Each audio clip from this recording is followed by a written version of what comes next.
Voilà, je souhaiterais vous parler d'une problématique importante qui se développe de plus en plus en France ces dernières années. C'est la liberté d'expression en fait. Et donc bon, pour illustrer ce que je veux dire, parfois une bonne carte vaut mieux qu'un long discours. Mais voilà. Donc je fais partie de la campagne BDS, Boycott, Désinvestissement, Sanctions, qui est une campagne internationale, citoyenne, non violente, qui s'inspire de ce qui a été fait en Afrique du Sud pendant la période de l'apartheid, c'est-à-dire mettre en place une stratégie de boycott international qui est citoyenne pour faire pression économiquement sur l'Afrique du Sud pour que le système d'apartheid se termine. En 2005, une campagne du même type a été lancée par rapport à la politique israélienne, qui est une politique qui intensifie sa colonisation et sa politique d'apartheid de façon très féroce, de plus en plus. Donc vous pouvez voir l'évolution de la colonisation en Palestine. Et cette campagne existe dans le monde entier, puisqu'il existe des mouvements en Inde, au Chili, aux États-Unis, même en Israël. Et ce mouvement remporte de très nombreuses victoires et prend une telle ampleur que le pouvoir israélien s'en inquiète.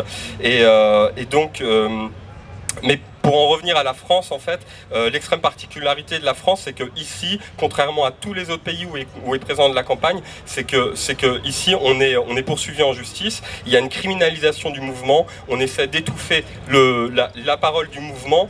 Voilà. Donc, il y a 6 ans déjà, la ministre Alliot-Marie avait commencé avec une circulaire qui invitait tous les parquets de France à poursuivre les militants pour des questions, disait-elle, de provocation à la discrimination ou à la haine raciale. Elle faisait notamment elle disait qu'en fait on appelait au boycott des produits cachers, ce qui est une aberration totale. Nous n'appelons pas au boycott des produits cachers, nous n'avons aucune problématique ethnique, religieuse. Notre problématique est politique, et d'ailleurs au sein même du mouvement il y a de nombreux juifs.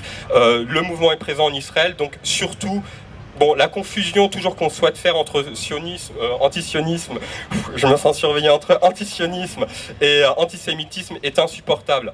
Donc voilà, et le 20 octobre dernier, là je termine, le 20 octobre dernier, la Cour de cassation a statué sur le fait la Cour de cassation a statué sur le fait que l'appel au boycott des produits israéliens était interdit. C'est inacceptable dans notre démocratie qu'on puisse museler des gens, alors qu'on soit d'accord ou pas avec le boycott d'Israël, la question n'est pas ça. Il faut qu'on ait le droit de nous exprimer, et donc pour terminer, c'est une question de dignité et de justice, car la paix ne viendra jamais sans rétablir la justice.